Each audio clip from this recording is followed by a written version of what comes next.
It is a love triangle that took a deadly turn in Queensbury. The Warren County Sheriff's Office now thinks that it may have been the former lover in that triangle who fired the deadly shot at a home there yesterday. Matt Markham live in Queensbury tonight, and he has the latest on this shooting investigation. Matt?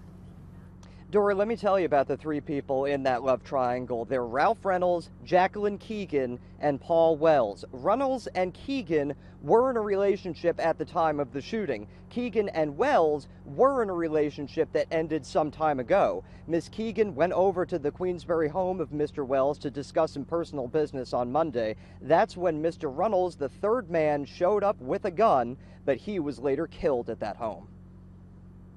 We've got several shots to the body, the torso, and the head. Several. That's all that they could tell me from the autopsy. Several. Police say the deceased Ralph Runnalls came to this house on Bay Road in Queensbury to confront a man and a woman who were at one time in a relationship and had a child together.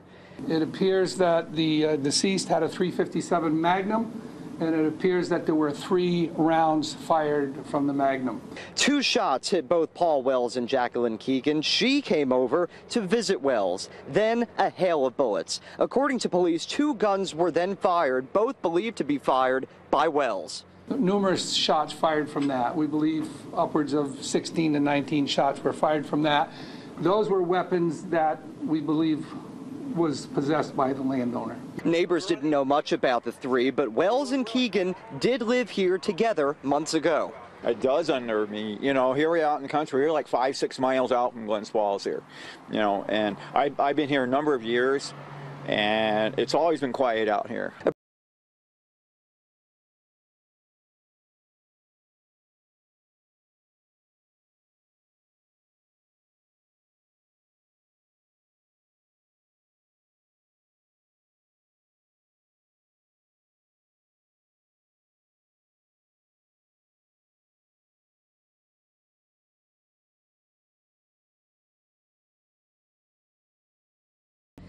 The shot that killed the man as well.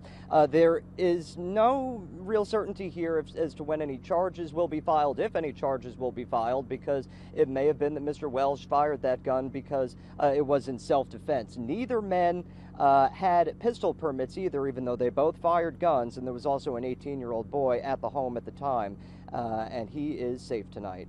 We're live at the Warren County Sheriff's Office. Matt Markham, CBS 6 News.